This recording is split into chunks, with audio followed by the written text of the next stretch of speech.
Welcome to the podcast, folks. Today is a bit of a different interview, and I'm really excited because my assistant Alicia is here and we get to hang out. And this episode came about because some folks in the Business Alchemist Mentorship Program were actually asking questions about hiring and an assistant, hiring a virtual assistant, and what that process is like, what it is that an assistant can do, what they can take off of your plate as an entrepreneur.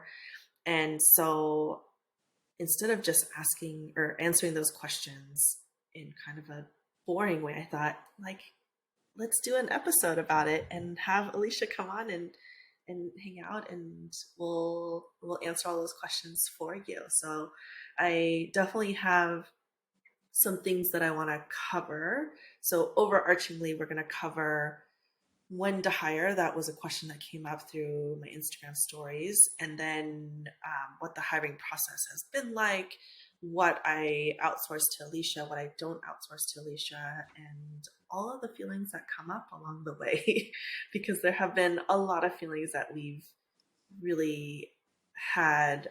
I don't know if I want to call it fun, but it's been a really supportive space, at least for me as an entrepreneur, to work through those feelings with you, Alicia. So welcome to the show. Thanks, Kat. How is it for you sitting on this side? Because you're usually the one editing a podcast and making show notes and kind of on the back end of things. Yeah, it's kind of a surreal experience. It wasn't something I necessarily expected to be doing. So yeah, it's fun though. Yay! So I think let's kind of go through this in a chronological way. And so we'll start out by, even before hiring you, the kind of thought process that I was going through as I was thinking about bringing on help. So I'll be really upfront that my business is a little bit different just because Andre, who's the producer and the website builder and the graphic designer, has been working with me since day one. And we built this business together. And in the beginning, neither of us were really making any money. We just kind of did it because it was something that felt really inspiring to do through the pandemic. We were living together. We wanted to pull this business together. We weren't quite sure where it was going to go. And so by the time that Alicia came on, we had an established business. Money was coming in pretty regularly and pretty consistently. And I was starting to feel that little pressure point of scarcity of time. And for me, everything goes back to safety. And I knew that in hiring somebody, I wanted to be really responsible about that hire. I didn't have a massive budget, but I knew that whoever I wanted to bring onto the team wasn't just somebody who was expendable, And so for me, it was really important that even before I even thought about hiring you, I had a savings of being able to pay you for 3 months if the company wasn't bringing in any money at all. I just wanted to make sure that I had that cushion and that buffer, because I didn't want to hire somebody and then be like, oh, sorry, we've hit a bad month. I can't pay you this month. That sucks, So that was the first piece of safety that I needed to establish, just even before I even thought about interviewing or putting out an application or any of that stuff. And I say that as sort of a general inquiry for whoever is listening of what is that safety cushion for yourself, instead of just hiring somebody out of a sense of scarcity and out of a sense of oh my God, I just need to engrasp somebody and then put yourself into a deeper sense of not feeling safe because now you've got another, um, essentially like another person who depends on the business for their income. What is that bubble of safety that you can establish even before you sort of bring on somebody? So that was the first piece for me. Um, any thoughts on that piece? Well, that's sort of, you've kind of been upfront about that from the beginning. And I think that's made me feel there's a sense of safety in that, and that I feel like you've really thought things through. It wasn't sort of like an impulse hire, or, you have a plan, which is, I think, like, as an employee, it is honestly very comforting to know that there's, in case something isn't working out, there's kind of a contingency plan. And I think it allows me to do my work without having to stress about those kinds of things. Mm-hmm. Mm-hmm. And full disclosure, folks, like the first, let's see, we hired you in May, I think we established. Yeah. And we like that was at a really good time during the business. And around November, December, our sales just went down. I imagine because of the holidays and a lot of the economic recession stuff that was happening. And so there was 2 months where I actually didn't pay myself and I opted to pay Andre and Alicia instead. And I felt really comfortable doing that because I have my own personal savings that I can live off of. I also have a husband who is really supportive of that move. But I was so grateful during those 2 months. There was some money coming in, but it was kind of like a break even point. So I did have to dip into that savings that I was just talking about of like the 3 months. And to me, like being able to do that for the future of the company felt really important. And so as an entrepreneur, you know, there may be months where if you are hiring people, there may be months where, you end up paying your employees before you pay yourself. And that's just a reality of running a business. Is to me, like, that felt like a really big priority, is making sure that my employees felt like they were being taken care of and not being taken advantage of. Again, this is all sort of the internal work that I had to do before Alicia even came to the picture. The next question I asked myself was, what kind of virtual assistant am I looking for? And I interviewed a couple of folks who do this as their business. They do show notes for podcasts, or they do various tasks for entrepreneurs, and they were really experienced. But for me, and again, here's a bifurcation that you might be asking yourself as you're listening to this is, what kind of person am I going to want to hire? Because to me, I wanted somebody who was going to be a good culture fit. I didn't necessarily need them to have all the skills. I knew that I could teach somebody the skills.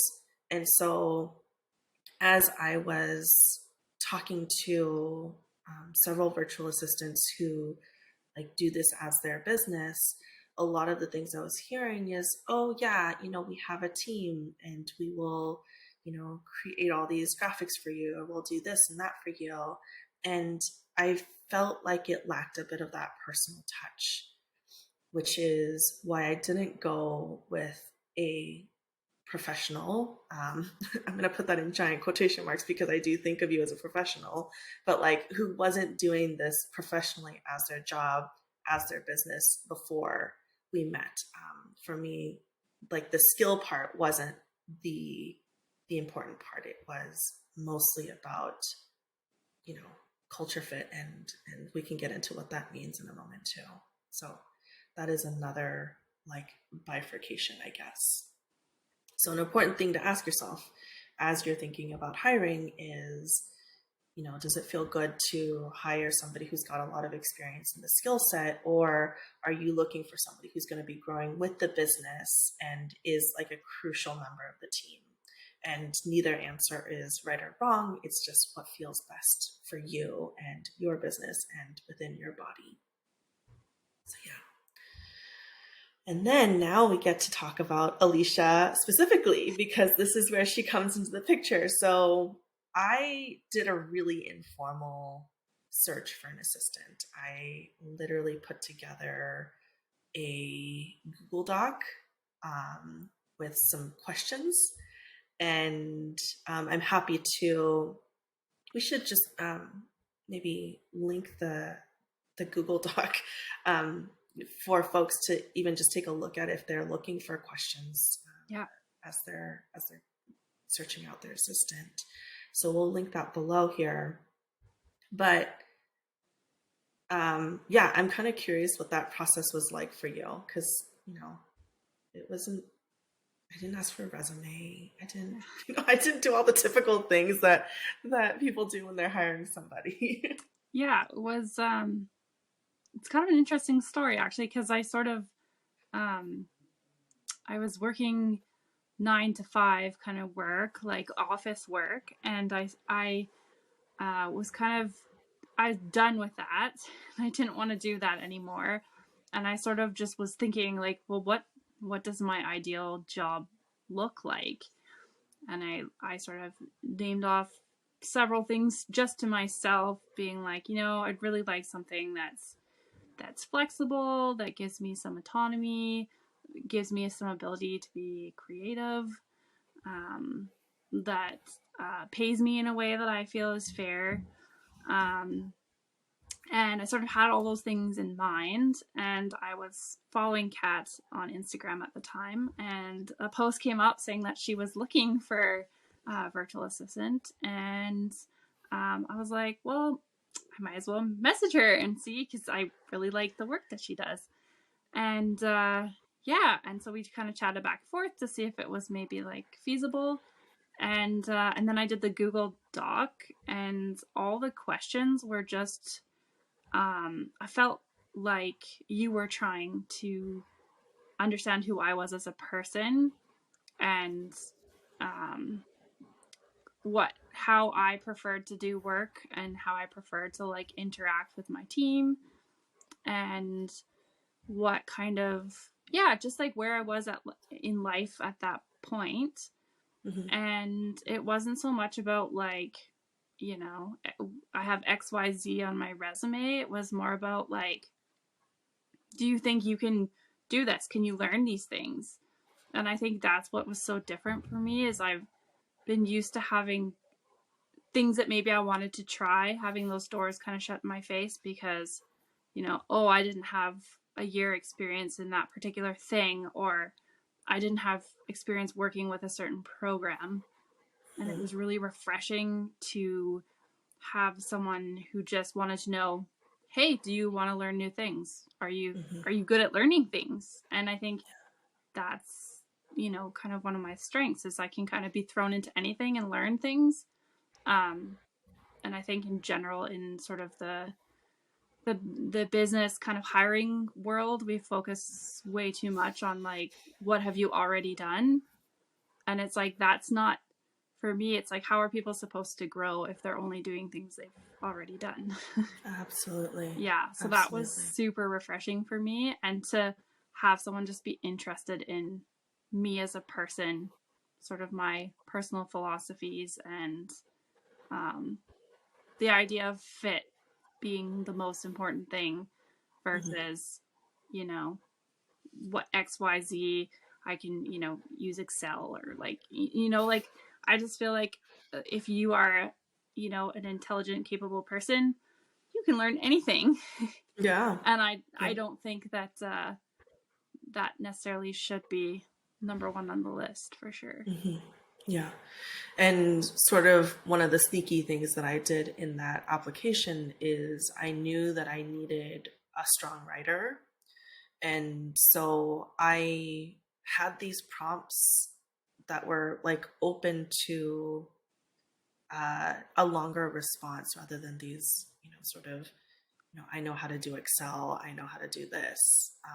And so when your application came in, I actually pulled it up because I wanted to take a look at it as we're talking about this. Like, as your application came in, I was like, oh, compared to some of the other folks who applied who, gave me like one word answers or a couple, a sentence for a lot of these questions, it wasn't just the quantity of your response, obviously, but it was also the quality of your response. And, I remember reading through that application, and one of the things that you wrote, and I don't know if I can find it like verbatim here because it's a long application here, but one of the things that you wrote is about wanting to work in an environment that values your ideas.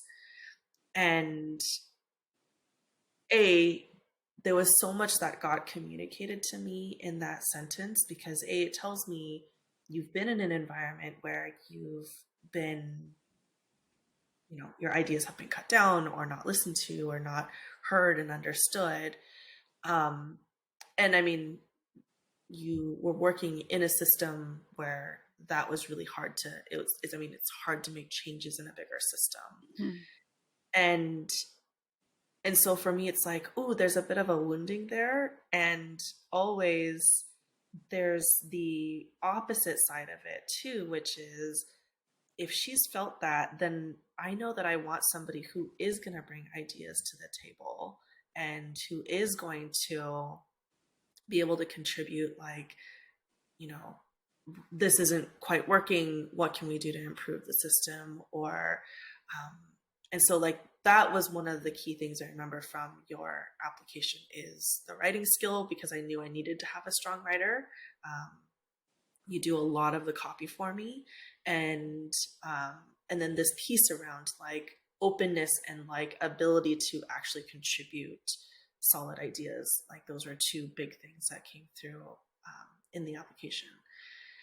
And so, as listener, as you're sitting and thinking about what kinds of skills, or, what are these sort of valuable things that you want in somebody that you hire, gear your application to look for those things, you know.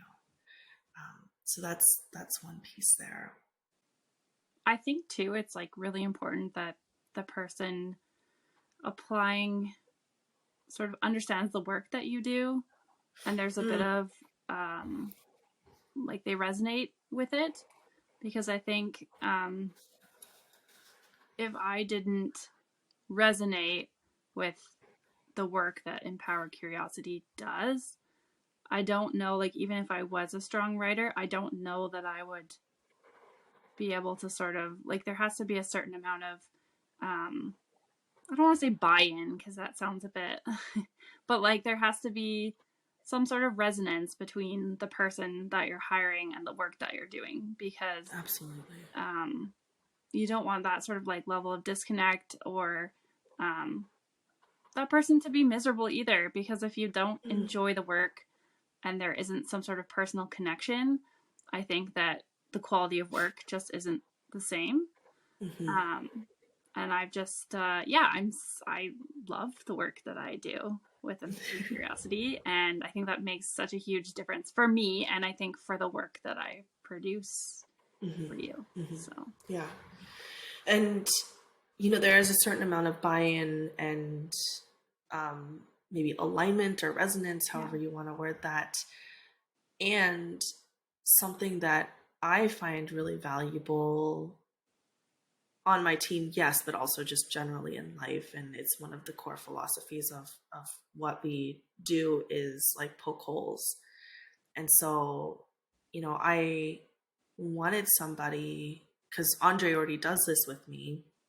He's my best friend, and we get into friendly tiffs and like push back quite a bit on each other's ideas. But that's where we get the clarity, right? Like, I didn't want somebody who was just going to be like agreeing with me 100% of the time, and who wasn't going to be able to, you know, by the time it reaches a podcast or an Instagram post, it's in a more fully fleshed out idea. And like, I feel way more confident about putting that out publicly. But, behind the scenes, if I'm going to talk about some of these edgier topics like capitalism, um, pushing back against a lot of business tactics that are taught, I need somebody who is going to also help me poke holes in a lot of these ideas so that, I'm putting out good quality stuff. And so, like, to me, that wasn't quite as clear in the application, but, I think we talked about that in our interview, Mm-hmm. which is like, can you push back? And like, that's actually like a really important and valid part of our team's culture. Yeah. And I do feel like there is a lot of space for me to, you'll just say, like, well, how does that sit with you? Or, like, do you have any other ideas for how this could work? And I think, too, being sort of I guess, a consumer of your content, too, I think I'm able to bring that kind of perspective, too, because Mm-hmm. I did come from a place where I was just a follower on Instagram. And I think Mm-hmm. it helps me to, like, put myself in the shoes of the audience and be able to kind of think about how it might land with certain people. And I think that that is helpful too, to have Yeah. one that can go into the shoes of the people that you're producing your content for. Mm-hmm. Yeah. And actually, like, one of the, like, how this has tangibly worked out in one of our projects is the last time, actually, the first time we ran conscious marketing and energetics of money, one of the biggest pieces of feedback we got was that it was good information, but it was so dense and it was so much information just over the course of a weekend. And so, our team takes feedback very seriously, and we do listen and we do read every single comment, and we try to improve on all the things that we're trying to do. And so I brought that to the table, and it was actually you who came up with the structure of how we teach conscious marketing and energetics of money now, which is, it is a video curriculum that you can download immediately. And because the live component was so important and so valuable, we didn't want to lose that part. And so, you know, like, full on, that was, we can thank Alicia for the structure of how that came to be. And I think that that was, part of your perspective as consumer of the product, because I can sort of get caught in the teaching role, right? Like, Mm-hmm. I just want to share all this information all the time, and I can somehow um sometimes end up like overwhelming people, because I can be a little bit of a fire hose of information.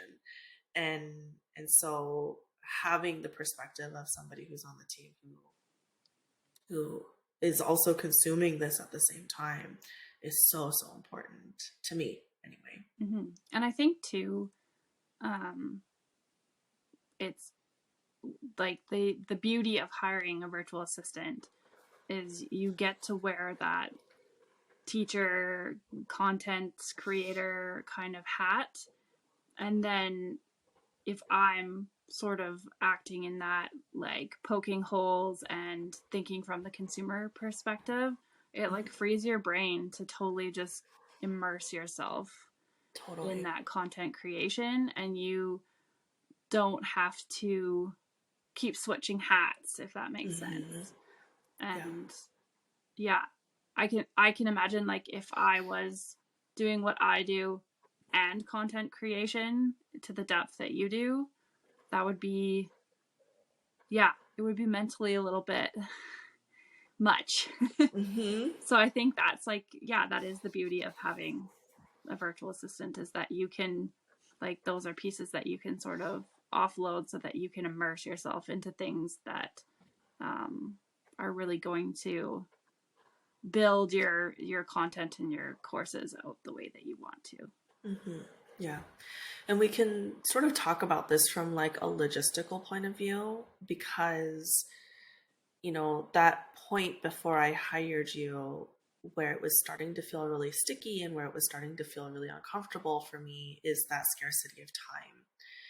And, you know, there's a point at which, not every, again, like full disclosure that like not every entrepreneur has to hire a virtual assistant. That is not a, I think we need to stop thinking about certain markers within our business journey as being like status points or, let's, the same way that people get on like a relationship escalator, let's get on the business escalator. And these are the sort of touch points that you need to do. Like you don't have to hire an assistant.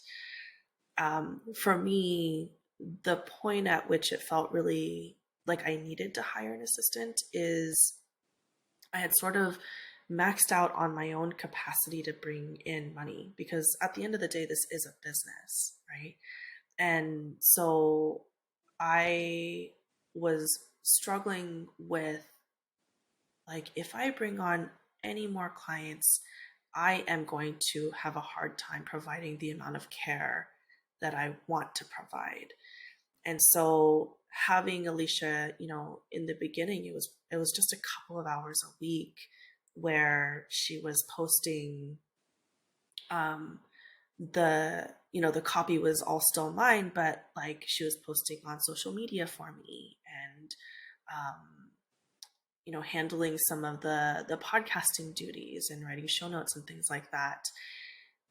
Even just freeing up, I don't know, I think in the beginning it was like 5 to 8 hours a week, freeing up the 5 to 8 hours so that then I could bring in more clients to feed the business. That felt like a really important shift to make because if I, and like one of the things that I want to continue doing, not because I need to make a ton more money, but because I feel like the work is important. I want to be reaching more and more people. And I was feeling that like point of standstill in terms of I'm going to stretch myself too thin if I even take on one more client. And so before I take on one more client, I think I need help is kind of that point. And I will say that hiring Alicia, and this is nothing to do with Alicia at all, or how good of an assistant she is, but like it brought up so much stuff for me. And, everything from relinquishing control over a lot of the things that I had been doing. Even before Empowered Curiosity, I had run, my acupuncture practice, I had run a calligraphy business. I, like I have been running businesses essentially since 2008 and doing them all by myself. And so to have somebody come in 2022 and be like, how can I help? Like I had like sticky fingers around kind of the stupidest things. So, fair enough if that comes up for you as you're, shifting and moving your dynamics of building a team, and important for you to do your own work as an entrepreneur so that you're not putting that on your very well-meaning assistant. And luckily, the kind of relationship that Alicia and Andre and I have, some days I would come onto team, we have a team meeting every week, and I would come onto the team meeting and be like, guys, I'm having trouble letting go. Like I'm having a lot of trouble just like, I know I need to give this to Alicia and I'm just struggling this week. And I think it's been so important for me to have that sort of openness with you where you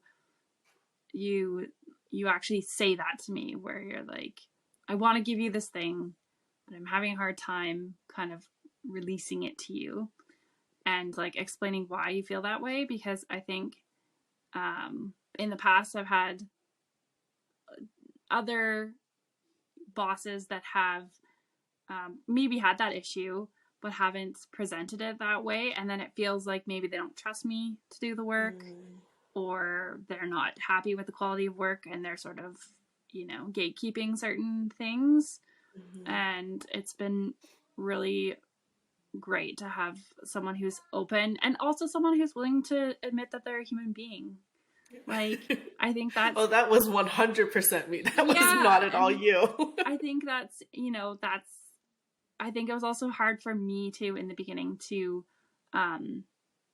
adjust to that dynamic, because I'm used to, having to ask permission for things, like really small things, like, minor formatting things and stuff like that, where I have had bosses that are like, a little bit on the, gatekeeping, controlling side of things, and for their own reasons. And yeah, I think you've had to adjust and I've had to adjust so that we can kind of meet in the same place. And I'm just like, I'm so happy that it's been like an open process where we actually talk about how we feel about things. Yeah. Yeah. Yeah.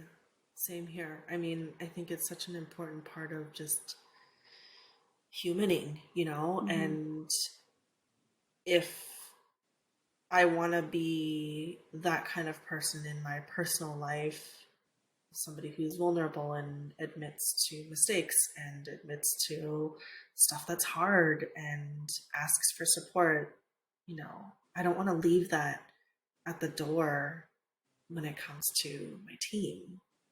I think of my team as being such an important part of my life, even though we live really far away from each other. Alicia lives on Vancouver Island. I live in Spokane, Washington. I think we've met literally in person once.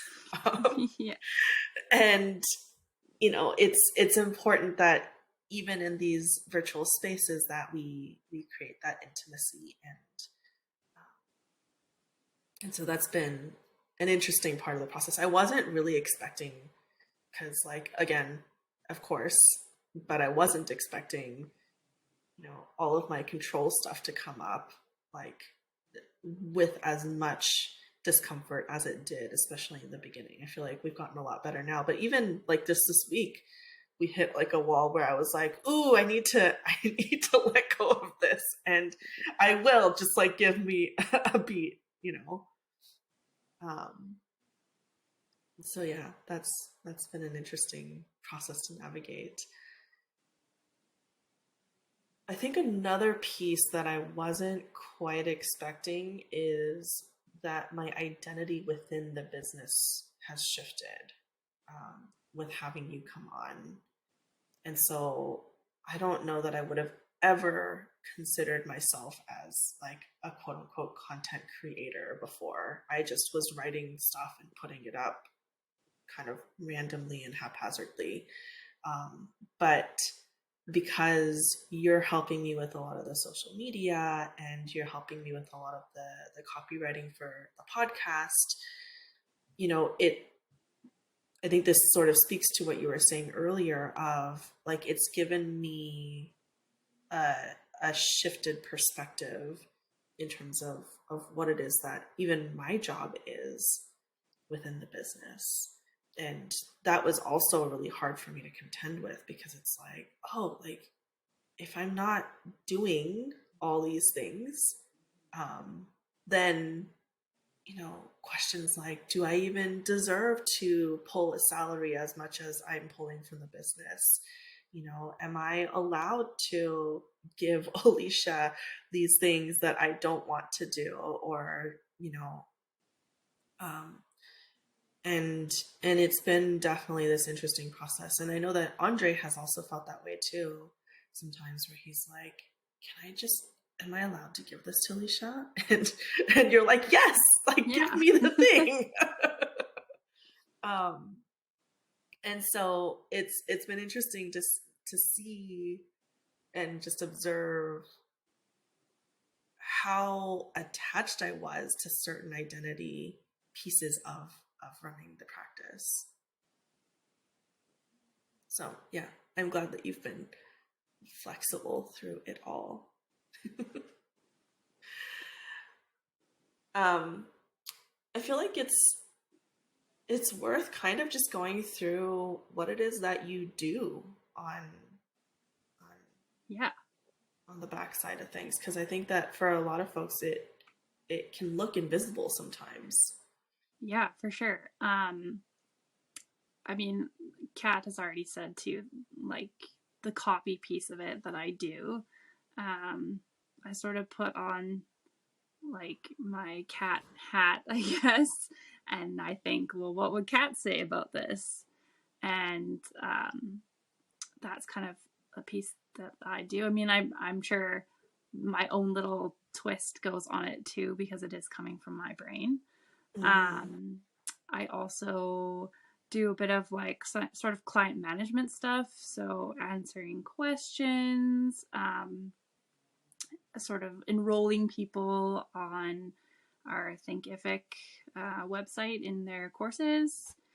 And I also do um, some MailChimp stuff when we send out newsletters. So Kat already has everything sort of set up in templates, and then I fill in the template and send it out.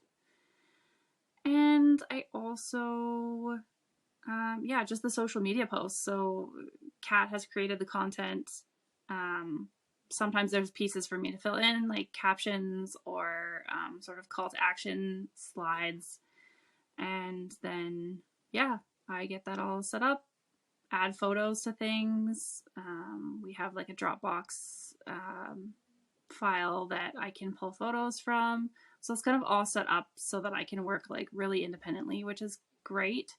I don't really ever find that I'm having to ask Kat a ton of questions just because it's all really accessible and easy to grab the things that I need from our Dropbox. And yeah, that's kind of yeah. And then I kind of do like the whole like other duties as assigned. There'll be maybe like a little random thing.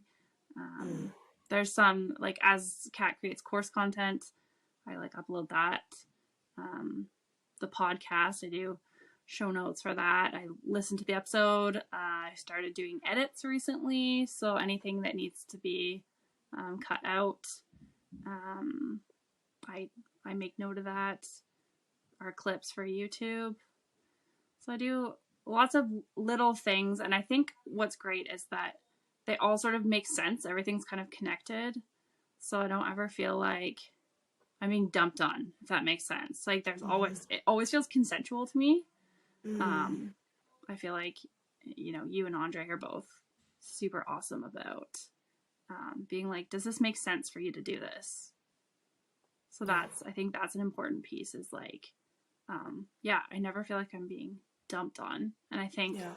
in previous roles where I've had sort of a similar role, um, yeah, it just sort of feels like I'm getting the unwanted pieces Mm. dumped on me. Whereas I think in our team, it's like, well, what makes sense for everyone to be doing? Yeah. Yeah. Yeah. And this is an always growing, ever changing sort of process too. Um, I feel like part of, and maybe this is just my struggle as being a manifesting generator, is like I have so many ideas that I want to put out into the world. And, sometimes I'll bring it to the table and Alicia and Andre will have to be like, well, does that make sense now? Like, is this really a feasible sort of idea?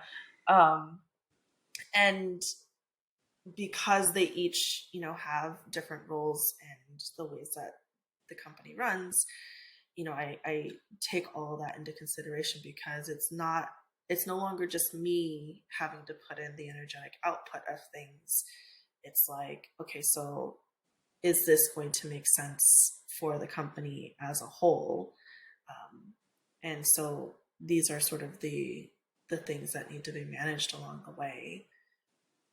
Um, I think it's also important to note too that, you know, one of the things that felt really, really clear to me in terms of what to outsource to Alicia and what not to outsource to Alicia is anything that requires, because the brand is still me, you know, anything that requires any sort of direct communication with me. And to me, the things that fall under that umbrella are, it's like the body of the content. So, the Instagram slides that Alicia puts together on, she does a bit of the graphic designing on Canva, um, but those are all still my words, and to me that felt really important. All the emails are still my writing, you know, like anything that requires a personal touch from me has not changed. And in fact, because Alicia is handling so many of the details, it's given me more capacity to add more of those personal touches into the brand. And so, I think that I'm going to feel a little bit like I'm calling people out here, but I'm just going to say it. I think that sometimes people hire a assistant or hire support in whatever capacity, thinking like, oh, I can finally get the writing off of my plate, or I can do this so that this is honestly a personal pet peeve of mine, of like, I'm doing this so that my business gets big enough so I don't have to talk to clients anymore.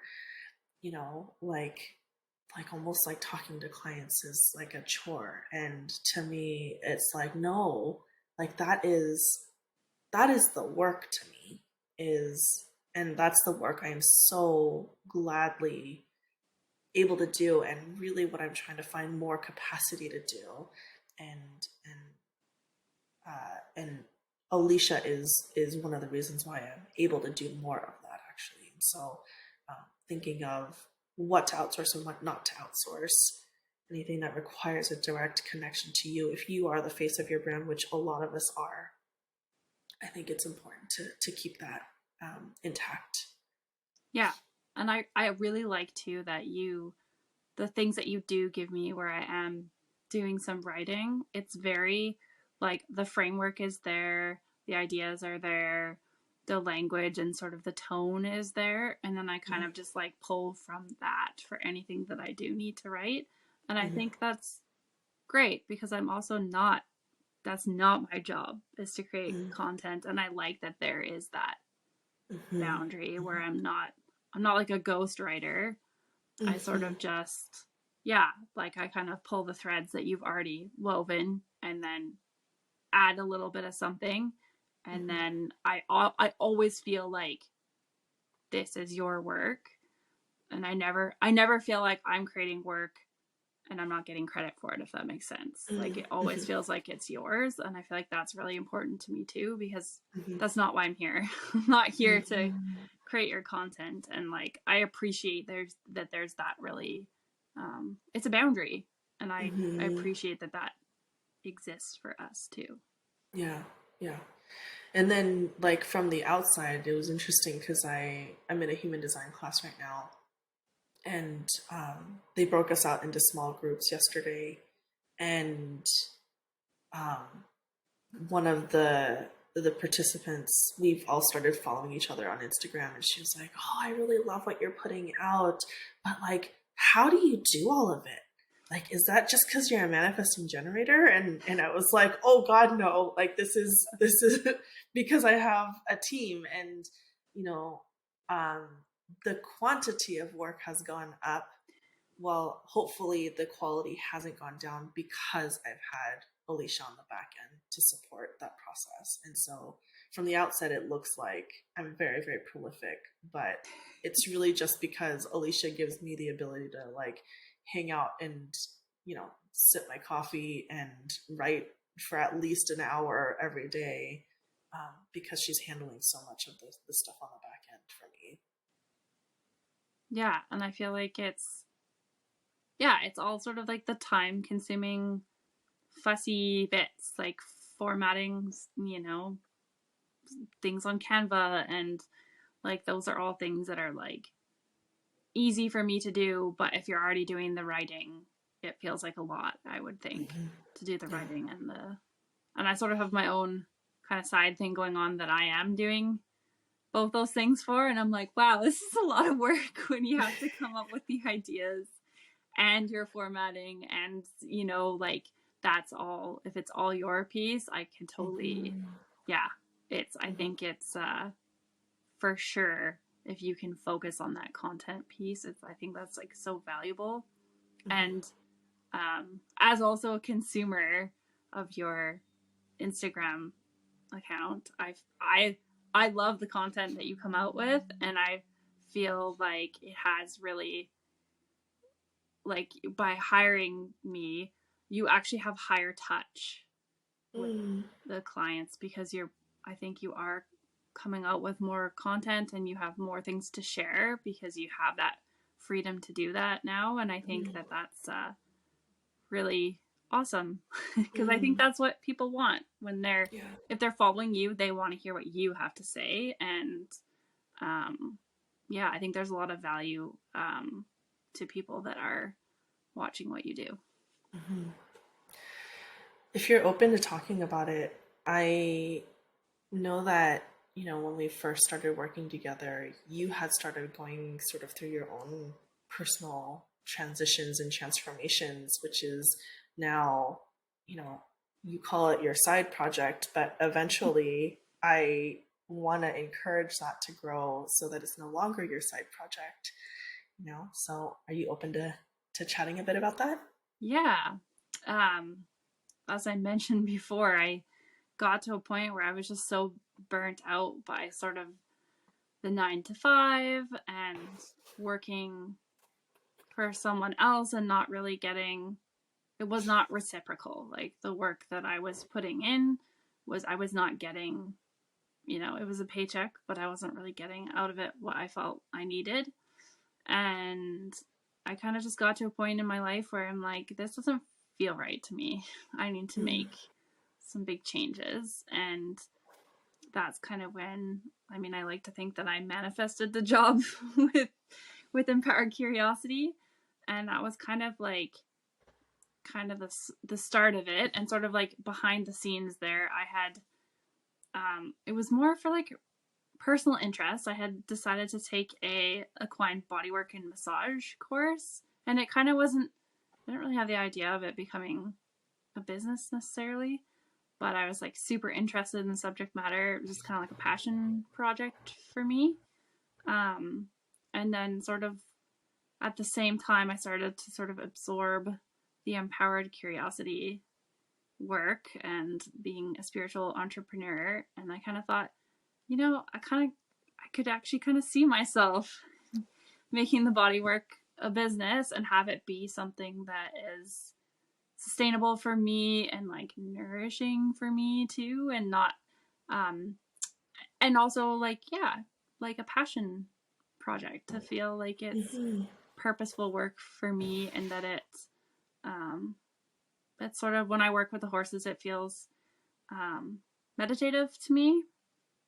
So I think there's, um, yeah, a lot of value in that for me. And um, yeah, I think it's been like quite a journey since mm, I started on with you, and um, lots of personal things going on. Like I have a 3.5 year old, and that has been quite a journey raising her so far, and you know, trying to be a working parent. And um, yeah, and I feel like I'm sort of creating the work life that worked mm, for me instead of shaping my family life around a job that doesn't really make space for that.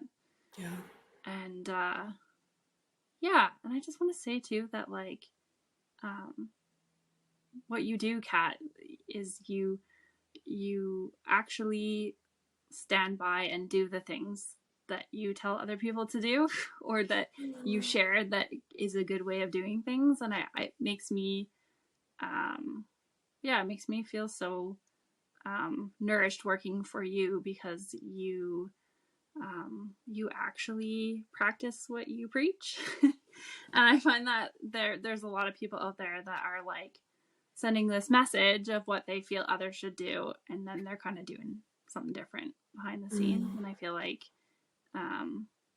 yeah, everything you say in your courses and your content is, I'm like, oh, well, that's how it is here at Empowered Curiosity. So I think that's, yeah, it's amazing. I'm just receiving that. I feel so seen by you sharing that. And,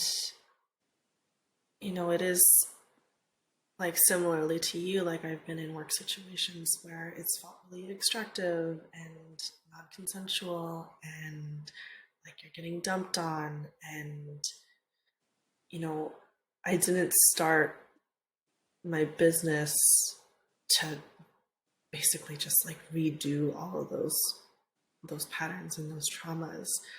And it's hard, it's hard work, not on the like not so much on the logistical end. To me, it's the personal work that's harder because yeah, like toxic marketing does work. Like, you know, I remember feeling that crunch in December of being like, am I just, doing something that is just not going to work? Because I didn't want to market in such a way that I was pushing people into scarcity or activating them in really harmful ways. But just the signups were so low back at the end of last year. And, you know, having to like sit with that and still decide like even if this is hard, this is the way that I still want to build my business. That's been an important part of the journey for me. And so thanks for seeing that and reflecting that back, because it is, integrity means a lot to me.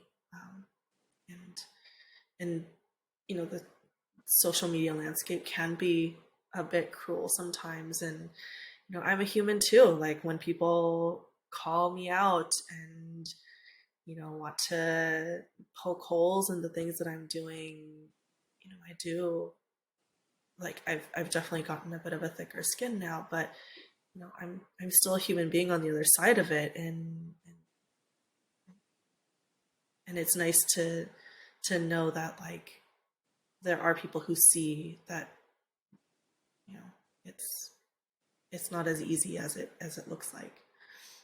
And I think that's what makes our relationship work too, is that we both see each other as humans that have all kinds of things going on, histories, trauma that we've been through. And I think it's like, I think we do make space for each other on this team where Absolutely. like we understand that like, sometimes things are gonna be forgotten or someone's gonna make a mistake, and it's like I never feel like worried about getting fired, or like I just feel like there's just a lot of space Yeah. to be a human being. And I think that that's really important if that's part of your business, being a spiritual entrepreneur. If you are sort of asking your clients to sort of come into that space, I think you have to kind of foster that within your business as well, or it's just not gonna translate. Yeah. Yeah. And I will say that like one of those big wounds for me, I think this is just a wound that I'm gonna have to like, it's gonna come up cyclically for me, is again that piece around control. And the beginning of January, I got really sick with a cold, and literally was coughing until early March. Like could not get a handle on this cough. And in the middle of me being the worst sick I've ever been in my adult life was our BAM launch. And I think I laid in bed and binge watched New Amsterdam for 2 weeks. And, luckily I had created a bunch of writing beforehand, but I did not do a single thing for the business. And Alicia and Andre handled every single thing, back end, front end, everything. I think all I had the energy to do was answer DMs on Instagram, and that was literally it. And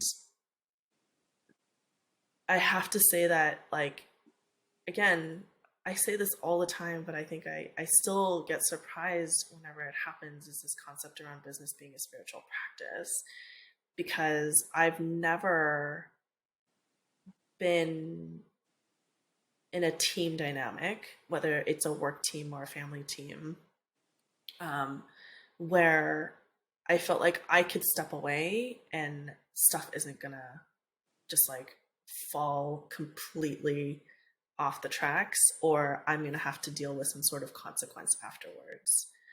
And, you know, universe keeps showing me that it's safe to surrender, it's safe to like release and let go.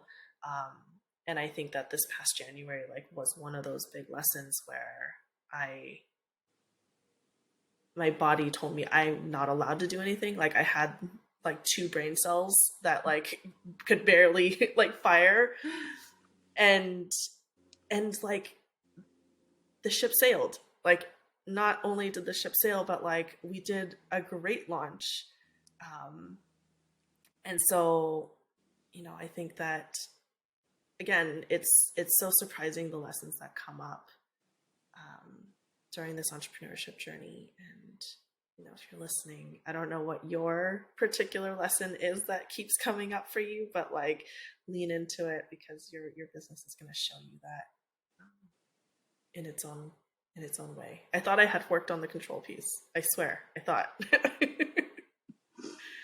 And I think it's on the flip side too. I think um, sort of where I had a wound was that, you know, people not trusting me to be able to um, take over for them, and like feeling like maybe I'm not enough because I haven't had other people release that control before. I think for me, it felt really good that you had that trust, that you were like, I'm just gonna take some time and I trust you guys to do what you gotta do. And I think too, you also set it up so that, I mean, to be honest, I didn't even really notice that you weren't fully there, because everything is like well thought out, everything is like pre-planned, and we have really good systems in place and really good communication. And it just, it didn't, it wasn't like, oh, Kat's sick and all of a sudden I'm swamped.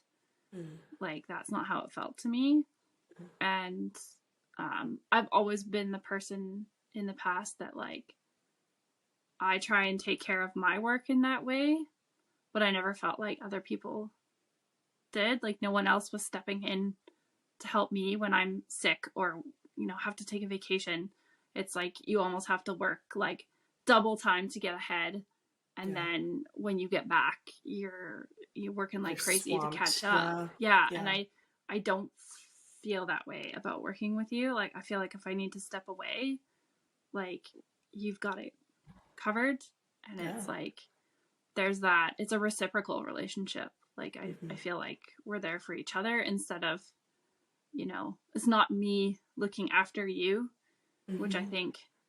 I think they're sort of in sort of the corporate world, like, you know, assistants or executive assistants are there to like babysit that person and like sort of um yeah, compensate for that person. Create like an enmeshed relationship. Yeah, and I like that is not how I feel about this, and I feel like that's really important to retention too. Like I want to stay.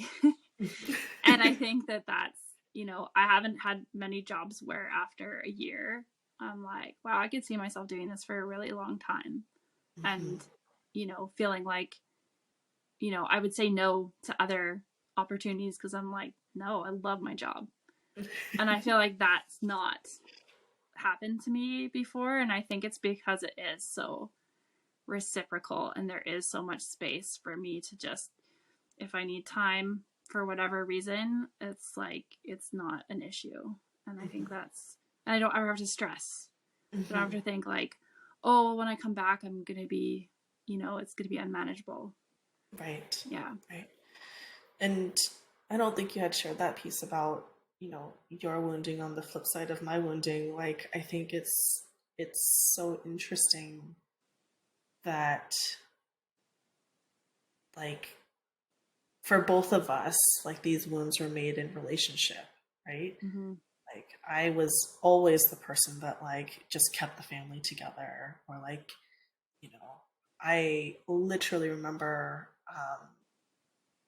I was mugged on the way to walking to my clinic, when I was living in Vancouver, and I called up the office manager, um, and her first response was, I was dealing with the police. Was in a pretty shocked place, and her first response was like, "Oh, does that mean like you're canceling all your patients today?" And I was like, "Yes, that means that I'm Yeah. canceling all of my patients today. I just got mugged on the street." Yeah. And it's this idea of like, if I step away, then like everything is gonna fall apart. Like, and that's kind of been my story. Mm-hmm. And and you know the beauty of being in relationship with safe and secure people, which I consider you to be a safe and secure person in my life, is that like we get a chance to like work through a lot of these relational wounds that were created by family structures, Mm-hmm. by work structures, by our cultural, like, sort of generally, um, and choose a different path, and so thanks for sharing that piece. I don't think you had shared that before. Yeah. And I feel like working for someone who sees business as a spiritual practice has made my work a spiritual practice as well. Like it Mm, radiates out, I think, and it allows me to do some personal work and explore some wounds because it feels safe to do that mm, here, and I can admit these things where in sort of a traditional sort of office or corporate environment, it's very much like you want to hide your wounds. It's like sort of being like a gazelle on the savannah. Like you don't want to show that you have these wounds because it's just not a safe environment to do that. Like it feels mm, like there's going to be some sort of like predatory, like, oh, you can't do your job, or that sort of thing. And like I feel like in this environment I can like kind of like let the wounds open up, let it show, and be like, oh, interesting that I feel that way, or and mhm. I can just sit and observe and to explore those things without feeling unsafe, which I think Yeah. is like, yeah, it's awesome that you can help your clients find ways to explore those things, but like I think you are facilitating that for your team as well, which is like Mhm. amazing. Mm, mm.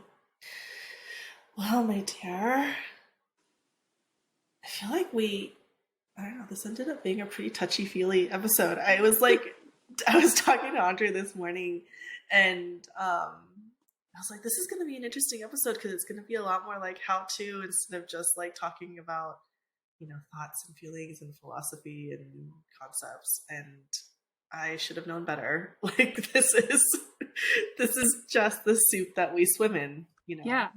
Um, so I so appreciate not just the work that you do, but coming on and sharing.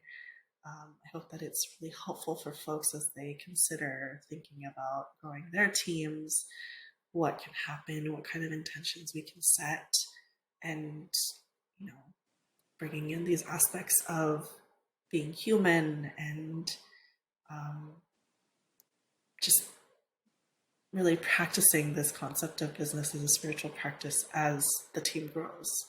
There's going to be layers of complexity that come on, obviously, because you're dealing with another human being.